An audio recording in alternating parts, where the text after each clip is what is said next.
not respect me more. Yeah, right.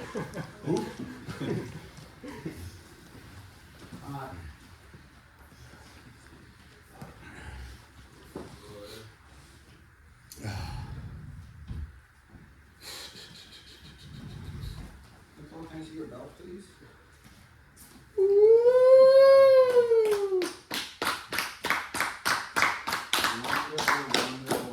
Teacher's pet. Teacher's pet.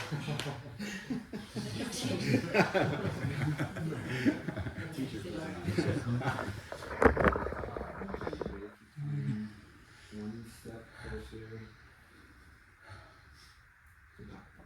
Yeah.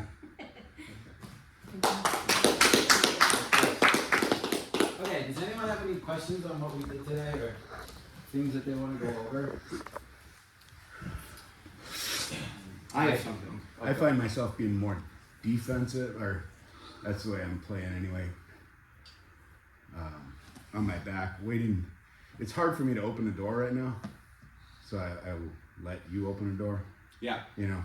Yeah. That's it's a fine. Different mindset, but I'm still like I'm offensive minded, but it's like counterpunching. You know. Yeah, like, for sure.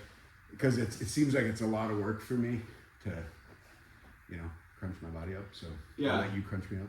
A way to kind of build off of what Brandon's saying is, Matt, can I use you?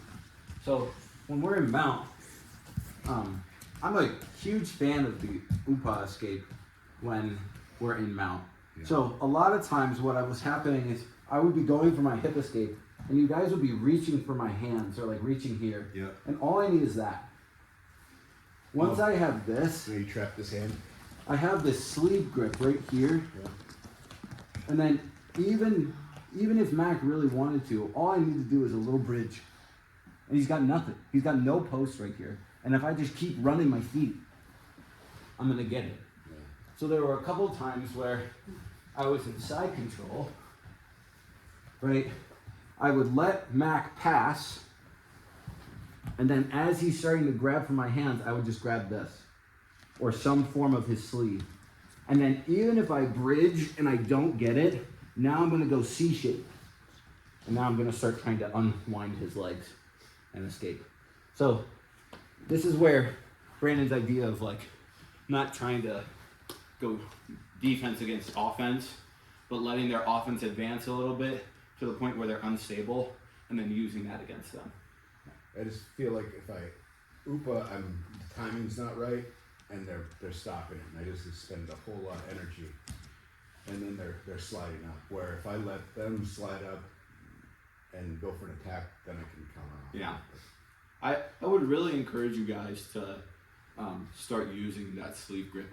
Like, it is just so hard to stop, and it really is so easy to get in so many different positions. So like, if I'm in mount, right, no matter what kind of mount I'm playing, more than likely my hands are gonna have to touch Mac at some, like if his hands are here, and all Mac needs to do is just grab it. That's it. And if he gets cross sleeve, even better. Because now my arm is already across his body, and all he needs to do is just do a little bridge. And I've got nothing. And look at how off balance my hips are, and that gives him the opportunity to start attacking. Or even on your post and stuff, though, grab fabric. Yeah. Bunch fabric and use it. That's what the gi is there for. Yeah, because let's just compare. If Mac grabs my wrist instead, and he does that same thing, I'm gonna slip out of this hole right here. But if he grabs my fabric, I got nothing. There's no way I'm gonna get this back. Unless mid-flight but this is not gonna happen. Because I'm so focused on trying to attack Mac that as soon as he gets this, it's over. Even if they're in a really high mount, like, and they're starting to do this, he's got it, right here.